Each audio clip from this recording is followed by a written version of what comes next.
Είμαστε μαζεμένοι εδώ, εκλεγμένοι συνδικαλιστές, εργαζόμενοι από τον κλάδο των τηλεπικοινωνιών της πληροφορικής, κάτω από τα γραφεία του Συνδέσμου Επιχειρήσεων Πληροφορικής και Επικοινωνιών Ελλάδας, οι οποίοι τολμήσανε στο απαράδεκτο νομοσχέδιο που έχει καταθέσει η κυβέρνηση, που θέλει να φέρει το 13ωρο, να εξαπλώσει τη διευθέτηση, τα ελαστικά ωράρια εργασίας, να καταργήσει κάθε δικαίωμά μας στη ζωή, στον ελεύθερο χρόνο, στον οικογενειακό προγραμματισμό, ο ΣΕΠΕ ήρθε να προσθέσει τις απαράδεκτες προτάσεις του.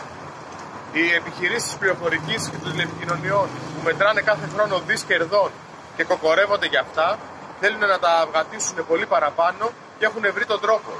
Δεν τους φτάνει το απαράδεκτο νομοσχέδιο, αλλά προτείνουν παραπάνω. Να δουλεύουμε χωρίς όριο υπεροριών σε περίπτωση που υπάρχει ανάγκη, καταθέτοντας απλά μία λίστα με τους εργαζόμενους που δεν θα ισχύει κανένα όριο για τις υπερορίες τους. Επίσης, επειδή τους έχει ανοίξει η όρεξη, δεν θέλουν να πληρώνουν και τις υπερορίες, αλλά θέλουν να τις ανταλλάσσουν με ώρες ρεπό ή αδειών μέσα στον χρόνο.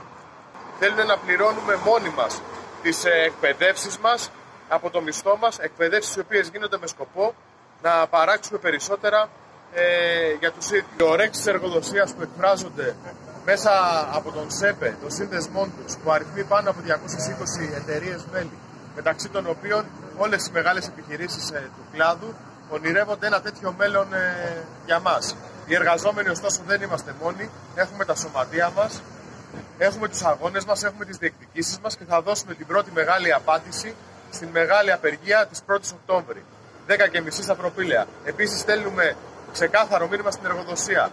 Αυτά που ονειρεύονται δεν υπάρχει περίπτωση να εφαρμοστούν. Και οι νόμοι τους θα μείνουν στα χαρτιά και αυτά που θέλουν για να μας ξεζουμίσουν και να μας τελειώσουν τη ζωή θα μείνουν μόνο στα πιο τρελά τους όνειρα.